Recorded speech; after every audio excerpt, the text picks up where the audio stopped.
ఒక ప్రాచీనత కలిగినటువంటి ఈ దేశం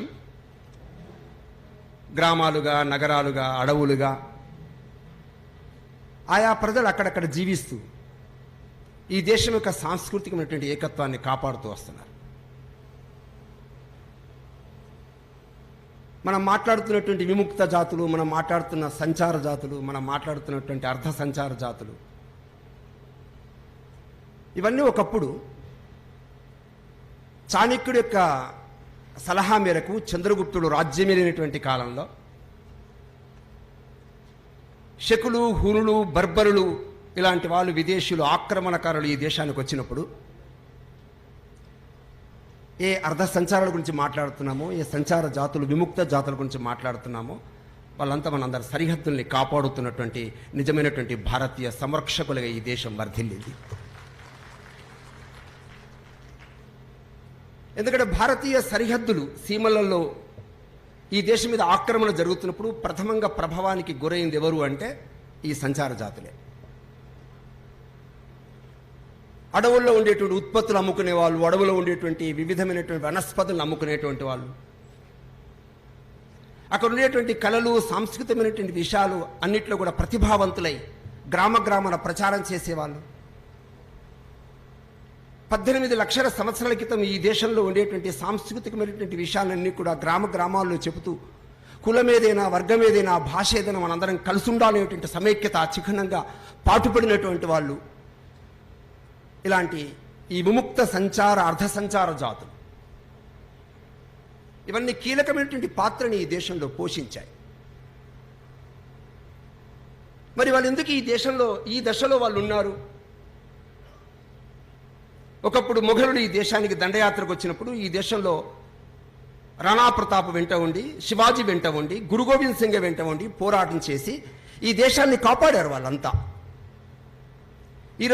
ఈరోజు ఎందుకో సామాజికమైన, ఆర్థికమైన వెనుకబడుతున్నానికి కారణం ఏమిటి అంటే ఈ దేశాన్ని పరిపాలించినటువంటి ఈస్ట్ ఇండియా కంపెనీ యొక్క పరిపాలన, డివైడ్ అండ్ రూల్.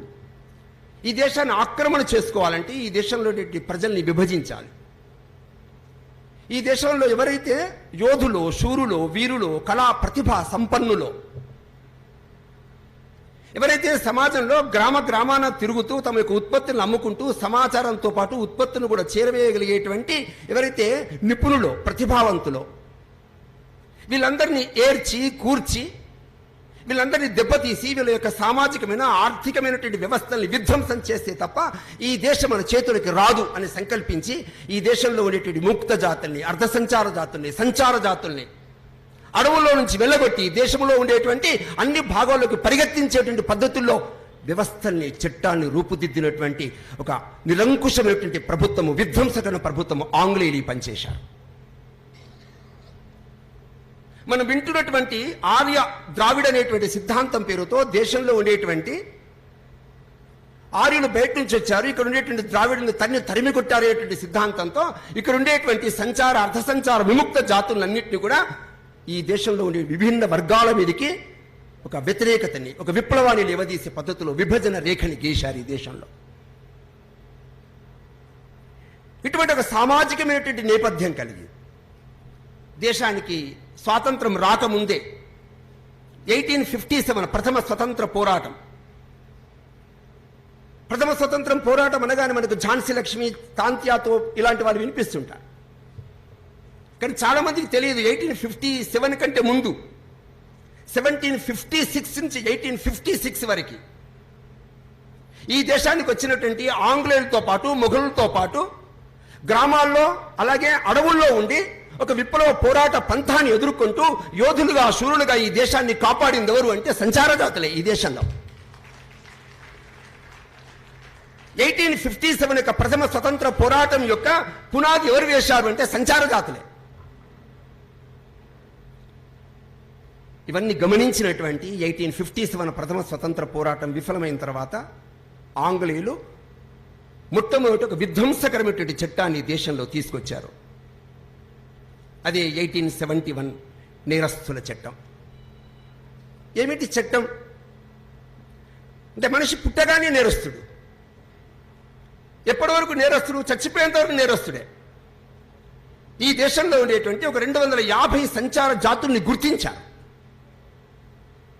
ఎవరి సంచార జాతులు అంటే దేశంలో ఉండేటువంటి మా యొక్క రాకపోకల్ని, మా యొక్క కదలికల్ని, మా వ్యవస్థల్ని, మా యొక్క ప్రభుత్వం యొక్క తీరుతన్నుల్ని, ఇవన్నీ దేశంలో ఉండేటువంటి ప్రజలందరికీ, వీరులందరికీ, యోధులందరికీ, విప్లవకారులందరికీ చేరవేస్తున్నటువంటి ప్రధానమైనటువంటి జాతుల్ని గనక మనం పట్టి బంధించి వాళ్ళని నేరస్తులుగా ప్రకటించినట్టయితే ఈ సమాచారానికి భగ్నం ఏర్పడుతుందనేటువంటి భావనతో 1871లో చేసినటువంటి నేరస్తుల చట్టం, ఆ చట్టము కారణంగా దేశంలో విముక్త సంచార, అర్ధ సంచార జాతులుగా ఏ గ్రామాల్లో ఎక్కడైతే స్థిర నివాసం ఏర్పరచుకున్నటువంటి ప్రజలు ఉన్నారో వాళ్ళందరూ ఆ గ్రామాల్ని వదిలిపెట్టి వెళ్ళిపోయారు.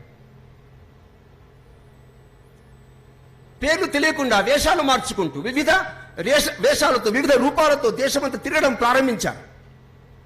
మేము ఫలానా అని తెలిస్తే వాళ్ళని తీసుకుపోయి ఎక్కడ పోలీస్ స్టేషన్లో పెడతారు, ఎక్కడ పోలీసులు బంధిస్తారు, ఎక్కడ ఆంగ్లేయులు మమ్మల్ని హింసిస్తారు, హెరాస్మెంట్ చేస్తారు. అలాంటి ఒక భయానకమైన వాతావరణాన్ని, విధ్వంసకరమైన వాతావరణాన్ని సృష్టించింది ఆంగ్లేయులు. ఏమిటి 1871 నుంచి మొదలుకొని 1947 దేశంలో ఆ నేరస్తుల చట్టం అలాగే కొనసాగుతూ వచ్చింది. మీకు ఆశ్చర్యం అనిపిస్తుంది, 1947లో దేశానికి స్వాతంత్రం వచ్చిన తర్వాత ఆ చట్టం తొలగిపోలే. 1952లో తొలగించారు. మీకు తెలిసిన 1952లో తొలగిస్తే మనందరం 1952లో తొలగిపోయింది కదా అని అనుకున్న సమయంలో ఇంకొక చట్టం తీసుకొచ్చి పెట్టారు. దాని పేరు హ్యాబిచువరీ అఫెండర్స్ యాక్ట్, 1952 యాక్ట్. అంటే ఇప్పటికీ దేశంలో 10 రాష్ట్రాల్లో ఇది ఇంప్లిమెంట్ అవుతుంది. అంటే ఏదైతే 1871లో ఆంగ్లేయులు చట్టం విధించి ఈ దేశంలో తీసుకొచ్చినటువంటి హరాస్మెంట్, అరాచకం అయితే కొనసాగించారో అది ఈ దేశంలో స్వాతంత్రం వచ్చిన 73 సంవత్సరాల తర్వాత కూడా కొనసాగుతుంది.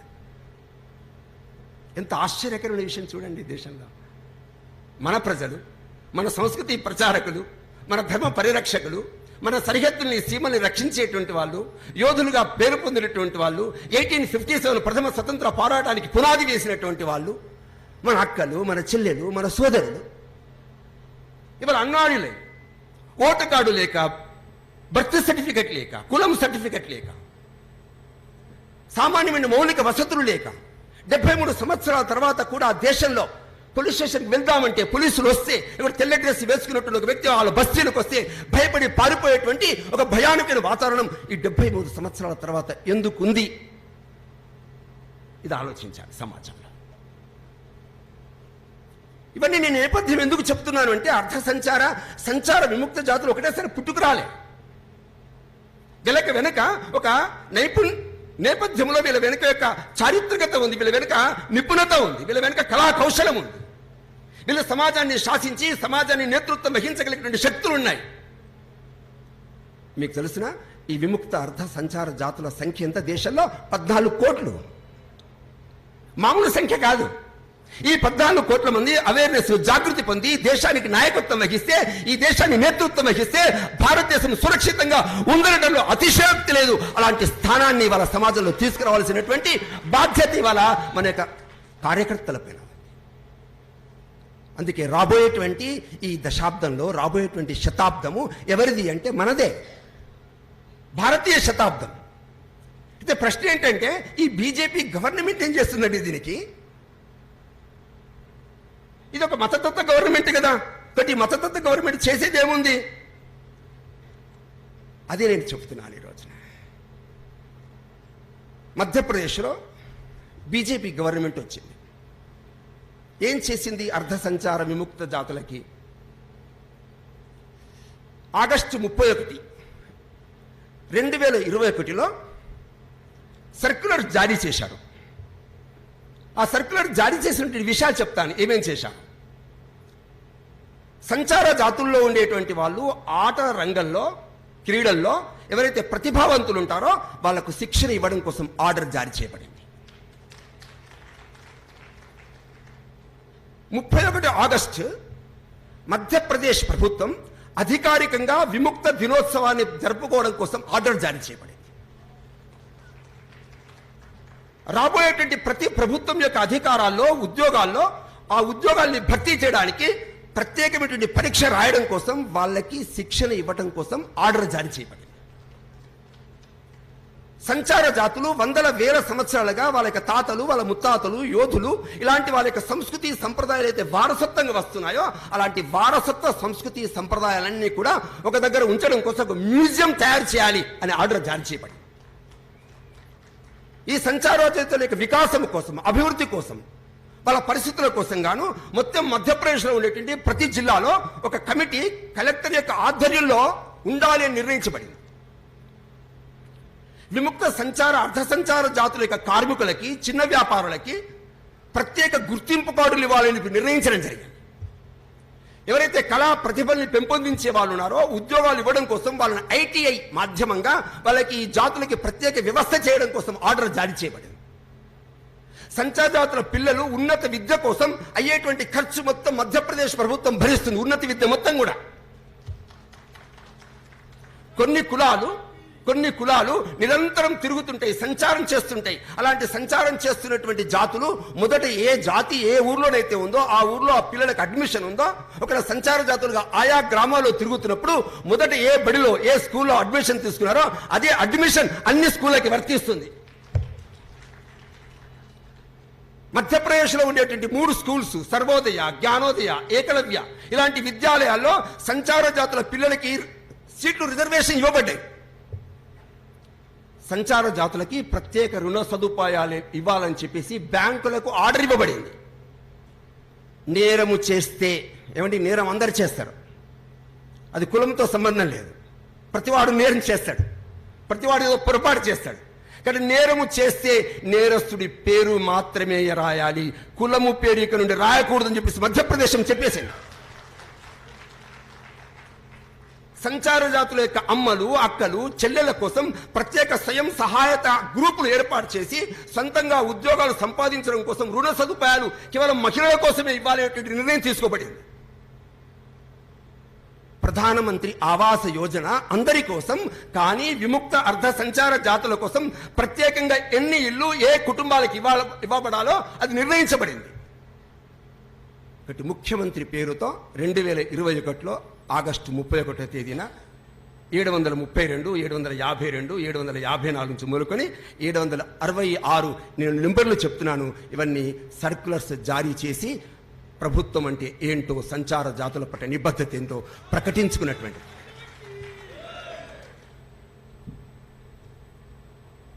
మన తెలంగాణలో ఉండేటువంటి కొన్ని కులాలు డిఎన్టీ కులాలు. ఎందుకంటే ఇప్పుడు మన యొక్క దేశంలో బికు ఇదాతే గారి యొక్క ఆధ్వర్యంలో బోర్డు ఉంది, సంచార జాతుల బోర్డు. వీళ్ళు అప్లికేషన్ పెట్టుకున్నారు. బికు ఇదాతే గారు కేంద్ర ప్రభుత్వానికి ఒక లెటర్ రాశారు. ఆ లెటర్లో ఏముంది అంటే ఫిబ్రవరి 17వ తేదీ 2022 ఇచ్చిన లెటర్లో తెలంగాణలో ఉండేటువంటి పూసల కమ్యూనిటీని జాతీయ డిఎన్టీ జాబితాలో ఓబీసీ వర్గీకరణలో చేర్చాలని వాళ్ళు రాశారు. అంటే వాళ్ళు రిప్రజెంట్ చేశారు. ఎందుకంటే ఇదాతే కమిషన్ అప్పటికే 36 కమ్యూనిటీలని తెలంగాణలో గుర్తించింది. అయితే పూసల కమ్యూనిటీ చేర్చలే.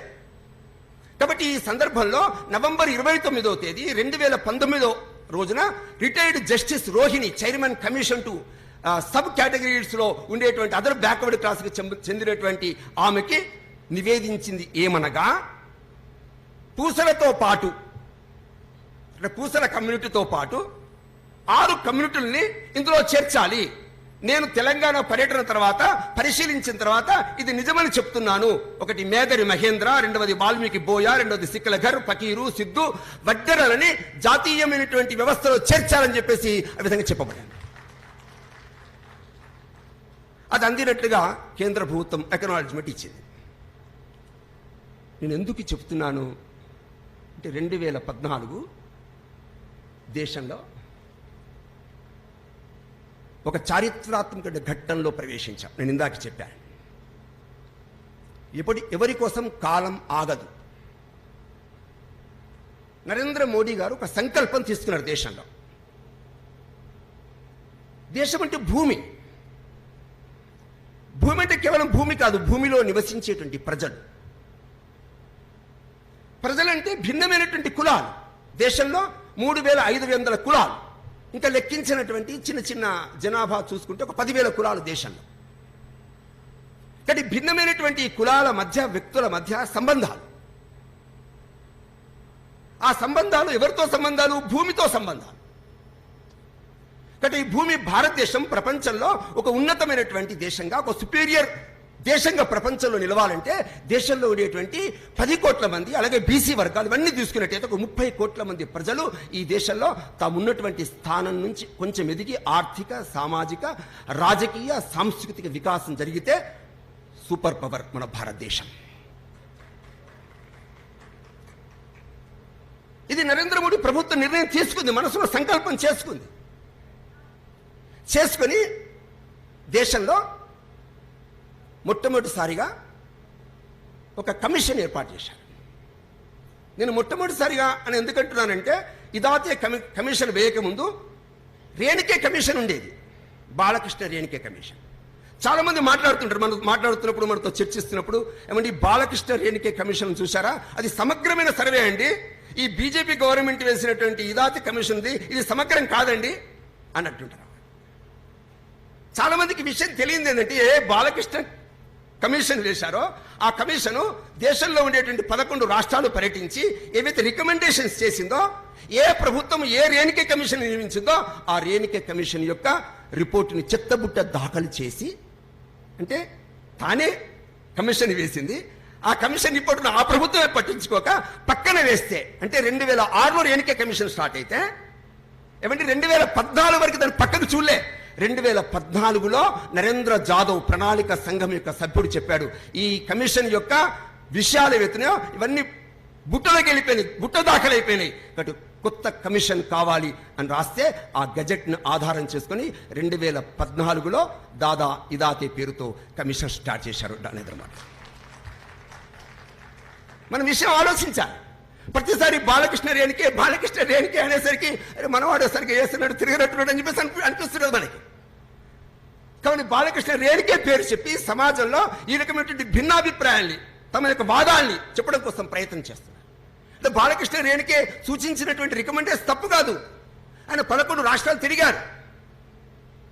కానీ దాదా ఇదాతే గారు దేశంలో 33 రాష్ట్రాలు తిరిగారు. 2015లో ప్రారంభమైతే 2018 నాటికి రిపోర్టు ఇచ్చారు.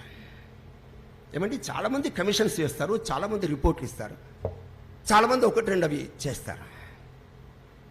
అయితే ఇదాతే కమిషన్ సమర్పించినటువంటి ముఖ్యమైనటువంటి రికమెండేషన్స్ పై కేంద్ర ప్రభుత్వం ఏం స్పందించింది? ఇదాతే కమిషన్ ఏర్పడినటువంటి నెల రోజులకే, ఇంకా రిపోర్ట్ స్టార్ట్ కాలే, సర్వే స్టార్ట్ కాలే, కానీ ఇదాతే కమిషన్ ఏర్పడిన నెల రోజులకే దేశంలోని అన్ని జిల్లాల్లో కలెక్టర్ యొక్క ఆధ్వర్యంలో డిఎన్టీ గ్రీవెన్స్ రిడ్రెసల్ కమిటీ పేరుతో నెమ్మదిగా సర్వేక్షణ చేయాలి అని చెప్పేసి కమిటీలు వేయడం జరిగింది దేశంలో.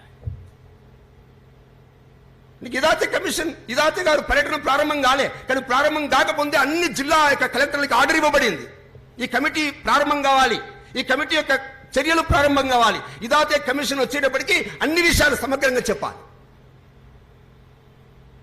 ఇదాతే కమిషన్ యొక్క రికమెండేషన్లు దేనికోసం అంటే ఆయా జాతుల యొక్క సంక్షేమం, ఆయా జాతుల వికాసానికి సంబంధించింది. కాబట్టి డిఎన్టీ యొక్క డెవలప్మెంట్ వెల్ఫేర్ బోర్డు ఇప్పటిదాకా లేదు దేశంలో. మొట్టమొదటిసారిగా డిఎన్టీ డెవలప్మెంట్ వెల్ఫేర్ బోర్డుని సోషల్ జస్టిస్ ఎంపవర్మెంట్ మంత్రిత్వ శాఖ ఆధ్వర్యంలో ఏర్పాటు చేశారు. ఇది ఒక చారిత్రాత్మక నిర్ణయం దేశంలో. అంతకుముందు ఎన్నో కమిషన్లు వచ్చాయి, ఎన్నో రకమైనటువంటి కమిటీలు వేశారు, కానీ మొట్టమొదటిసారిగా డెవలప్మెంట్ బోర్డు దేశంలో ఏర్పడింది. అంతకుముందు కమిషన్లు అందరి దగ్గర సమస్యలు అడుగుతున్నప్పుడు వాళ్ళు వెళ్ళిపోయిన తర్వాత ఆ కమిషన్ అధ్యక్షుడు, ఆ కమిషన్ సంబంధించినటువంటి చైర్మన్ పక్కకి వెళ్ళిపోయేవాడు, ఈ అడిగే వాళ్ళు లేకపోయేవాళ్ళు. కానీ ఈ రోజున బోర్డు దగ్గరికి వెళ్ళి వాళ్ళ యొక్క సలహాలు, వాళ్ళ సూచనలు, వాళ్ళ సమస్యలు చెప్పడానికి ఒక స్థానం, ఒక మాధ్యమం ఇవాళ ఏర్పడింది దేశంలో. అలాగే కేంద్ర ప్రభుత్వం 3వ పని చేసింది, ఐడెంటిఫికేషన్ అండ్ క్లాసిఫికేషన్ కమిటీ. అంటే దేశంలో ఉండేటువంటి నీతి ఆయోగ్ చైర్మన్ ఎవరైతే ఉన్నారో రాజీవ్ కుమార్, వాళ్ళ అధ్యక్షలో 265 డిఎన్టీ ట్రైబ్స్కు ఎవరికి ఇంకా గుర్తింపు ఇవ్వలేదో రాష్ట్ర ప్రభుత్వాలు, వాటికి గుర్తింపు ఇవ్వాలని చెప్పేసి నీతి ఆయోగ్ అప్రూవ్ చేసింది దేశం. ఏమంటే ఎస్సీ ఎస్టీలకు కమిషన్ ఉంది, విముక్త అర్ధసంచార జాతుల కమిషన్ లేదు. కానీ మొట్టమొదటిసారిగా శాశ్వతంగా ఎలాగైతే ఎస్సీ ఎస్టీ కమిషన్ ఉందో అలాంటి కమిషన్ అర్ధ సంచార జాతుల కోసం నేషనల్ కమిషన్ ఉండాలని ఎవరు చెప్పారు? ప్రజలకే డిమాండ్ కాదు, నీతి ఆయోగ్ అప్రూవ్ చేసి కేంద్ర ప్రభుత్వానికి పంపింది. అంటే రాబోయేటువంటి కొద్ది రోజుల్లో నేషనల్ కమిషన్ ఏర్పడబోతుంది దేశంలో.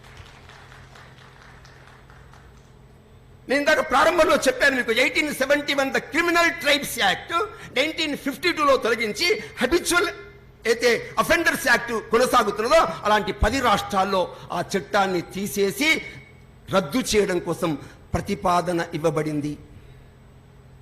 ఏమండి, మొట్టమొదటిసారిగా 18th ఆగస్టు 2020 ఏమండి ప్రతి రాష్ట్ర ప్రభుత్వము విముక్త అర్ధ సంచార జాతుల యొక్క సమస్యల మీద, పరిస్థితుల మీద, జనాభా మీద సమగ్రమైనటువంటి సర్వే చేయాలి.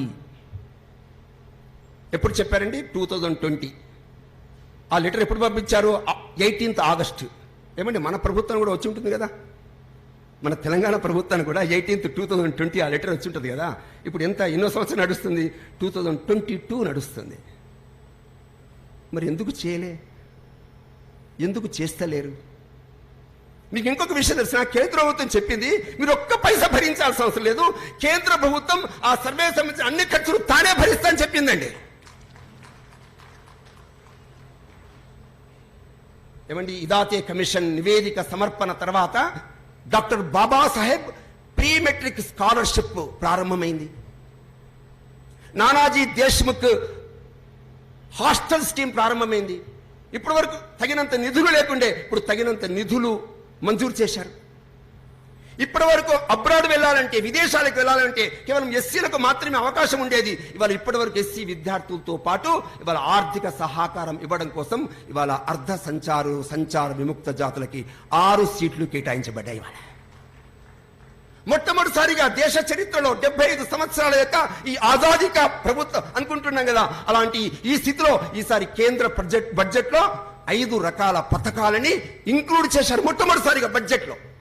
ఒకటి ఎడ్యుకేషన్, రెండవది హెల్త్ కేర్, మూడవది ల్యాండ్, నాలుగవది హౌజెస్, తర్వాత స్కిల్ డెవలప్మెంట్.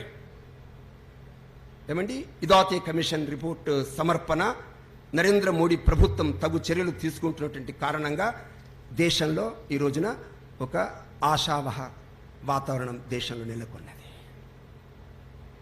ఇవాళ చాలా చోట్ల ఎక్కడెక్కడైతే విమానాశ్రయాలున్నాయో ఆ విమానాశ్రయాల్లో ప్రయాణికులు దిగుతుంటే, మామూలుగా విమానాలు ఎవరు వెళ్తుంటారండి? విద్యావంతులు, బాగా డబ్బున్నటువంటి వాళ్ళు, ధనికులు. ఈ దేశంలో ఉండేటువంటి చాలామంది ఇలాంటి వాళ్ళంతా విమానాల్లో తిరుగుతుంటారు. కానీ ఈ దేశంలో 10 కోట్ల మంది, 20 కోట్ల మంది, 30 కోట్ల మంది తిండి లేక, లేకుంటే గృహం లేక, విద్య లేక, చదువు లేక ఒక నిర్భరమైనటువంటి స్థితిలో, దౌర్భాగ్యమైన పరిస్థితిలో బ్రతుకుతూ ఒకప్పుడు దేశ సంరక్షణ కోసం పాటుపడేటువంటి వ్యక్తులు ఎవరో, ఆ యోధులు ఎవరో, ఆ చిత్రాల్ని విమానాశ్రయాల్లో ప్రదర్శించడం కోసం కేంద్ర ప్రభుత్వం నిర్ణయం తీసుకుంది. ఏమంటే 73 సంవత్సరాల స్వతంత్ర భారతం, 14 కోట్ల మంది దీనులు, దుఃఖితులు, అన్నార్తులు, క్షుద్బాధితులు, అనగానేటువంటి వర్గాలు, వెనుకబడిన విముక్త అర్ధ సంచార జాతులు. మేము వేరు, ఈ దేశం వేరు, మేము హిందువులం కాదు, లేకుంటే మేము ఈ మతానికి చెందినటువంటి వాళ్ళం కాదనేటువంటి పద్ధతిలో ఈ సమాజాన్ని విభజించేటువంటి కొన్ని సంఘాలు, కొన్ని నాయకులు రకరకాల కుట్రలు పన్నుతున్నటువంటి సమయంలో ఇవాళ నరేంద్ర మోడీ యొక్క ప్రభుత్వము ఈ యొక్క అర్ధ సంచార విముక్త ఏవైతే జాతులు 14 కోట్ల మంది ఉన్నారో వాళ్ళంతా భారతీయులే. ఈ భారతీయ సాంస్కృతిక జీవన సంతతికి వారసత్వం కలిగినటువంటి వాళ్ళు, వాళ్ళందరినీ కూడా భారత జీవన స్రవంతిలో కలిపేటువంటి ఒక ప్రయత్నం దేశంలో ప్రారంభమైంది.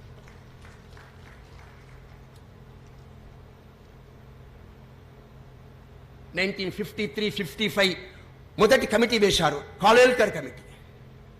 1965 Lokur committee, 1980 Mandal commission report, 2002 justice Venkatachaliah commission, ఇందాక చెప్పిన 2006 Balakrishna Renke commission technical advisory committee group. ఇవన్నీ నివేదికల్ని చూసిన తర్వాత ఇవాళ నరేంద్ర మోడీ అయితే 2015లో ఇదాతే కమిషన్ వేశారో, ఎవరి ఇదాతే? ఒక మహారాష్ట్రలో రత్నగిరి జిల్లాకి సంబంధించినటువంటి వ్యక్తి. ఆయన వయస్సు 75 సంవత్సరాల వయస్సు ఉంటుంది. ఏమండి, అతను చాలా ఉన్నతమైన జస్టిస్ కాదు, మేధావి కాకపోవచ్చు, కానీ కొన్ని సంవత్సరాలుగా కొన్ని సంవత్సరాలుగా సంచార జాతుల మధ్యలో బ్రతుకుతూ ఒక సంచార జీవి వాళ్ళ విద్య కోసం, వాళ్ళ వికాసం కోసం, వాళ్ళ ఉద్యోగాల కోసం, వాళ్ళ యొక్క గుర్తింపు కోసం, వాళ్ళ ఐడెంటిటీ కోసం పనిచేస్తున్నటువంటి ఒక కార్యకర్తని గుర్తించినటువంటి ఘనత కలిగినటువంటి ప్రధానమంత్రి నరేంద్ర మోడీ.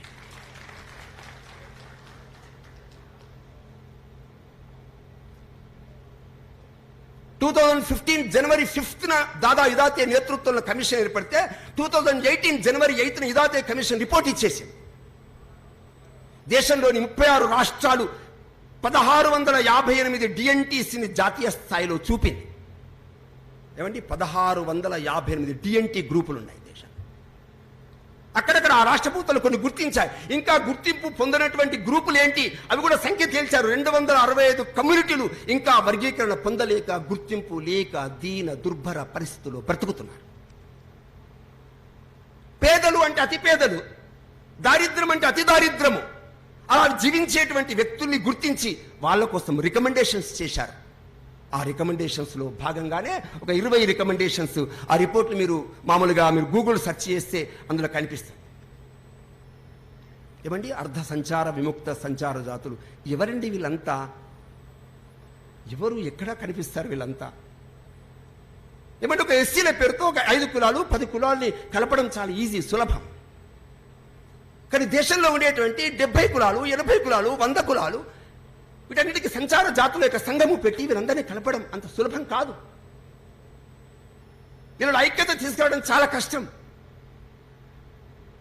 పెద్దమ్మల వాళ్ళు, బహురూపి వాళ్ళు, బుడబుక్కల వాళ్ళు, కాకి పడగల వాళ్ళు, అద్దపు వాళ్ళు, బాగోతుల వాళ్ళు, బయలుకమ్మరి వాళ్ళు, ఏనూటి వాళ్ళు, గంజికూటి వారు, గౌడ జట్టి వాళ్ళు, కాకి పడగల వాళ్ళు, పటం వాళ్ళు, ఓడు వాళ్ళు, సన్నాయోళ్ళు, రామజోగి వాళ్ళు, తెరచీరల వాళ్ళు, తోలు బొమ్మలాట ఆడేవాళ్ళు, అహిరి యాదవులు, గొవిలి వాళ్ళు, కుళ్ళ కడిగిలు, సారోళ్ళు, గంగిరెద్దుల వాళ్ళు, వీరభద్రులు, వీరముష్ఠులు, వంశరాజులు, మొండి బండలు, వడ్డెరలు, మందులు, పూసలు, మేదరులు, పిట్టల వాళ్ళు, పార్థివాళ్ళు, చిందువాళ్ళు, డక్కలి వాళ్ళు, మాస్తి వాళ్ళు, బాలసంతులు, జంగము వాళ్ళు, జోగి వాళ్ళు, పాముల వాళ్ళు, పంపాల వాళ్ళు, వాల్మీకి పోయేవాళ్ళు, కంజర పోయేవాళ్ళు, రెడ్డిక వాళ్ళు,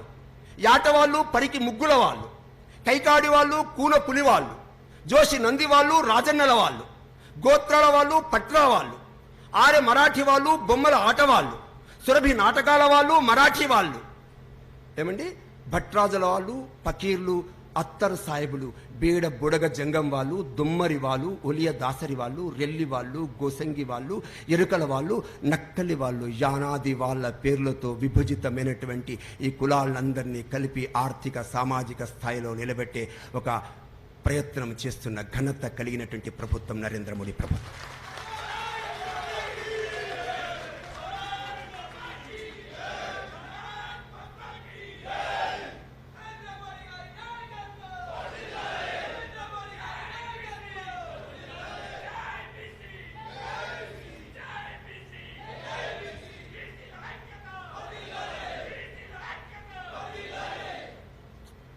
ఇవన్నీ విషయాలు ప్రభుత్వం చేస్తోంది.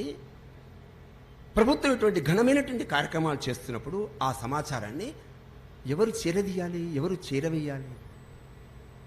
ఒకప్పుడు అర్ధార సంచార జాతులు, సంచార విముక్త జాతులు దేశంలో అందరినీ కలపడం కోసం ఒక ప్రయత్నం చేసినప్పుడు మనం మేధావులం, చదువుకున్న వాళ్ళం, కార్యకర్తలం, ఏమండి మనందరం సమయం ఇచ్చి సమర్పణతో పనిచేస్తున్నటువంటి కార్యకర్తలం ఇలాంటి అర్ధ సంచార విముక్త జాతుల యొక్క పరిస్థితుల్ని, వాళ్ళ వెనుకున్నటువంటి అంశాల్ని, సమస్యల్ని మనం చదివి అర్థం చేసుకుని నరేంద్ర మోడీ ప్రభుత్వం ఏం చేస్తుంది, ఇంకా ఏం చేయాల్సి అవసరం ఉంది, ఇలాంటి సలహాలు స్వీకరించి ఈ సమాజానికి మేలు చేయాల్సినటువంటి పరిస్థితి ఇవాళ ఉంది. అందుకోసమే కులం యొక్క మెట్లు ఎక్కి మనం అన్ని కులాలని, అన్ని వర్గాలను అందరినీ కూడా ఈ విధంగా సమర్పణ త్యాగ భావనతో చూసి అందరినీ కూడా రాబోయేటువంటి భారత జీవన స్రవంతిలో కలిపేటువంటి ఆర్థిక, సామాజిక, ఏమండి అలాగే సాంస్కృతికంగా వీళ్ళందరినీ ఏకం చేయడానికి మనందరం ప్రయత్నం చేద్దామని చెప్పి ఆశిస్తూ ముగిస్తాం.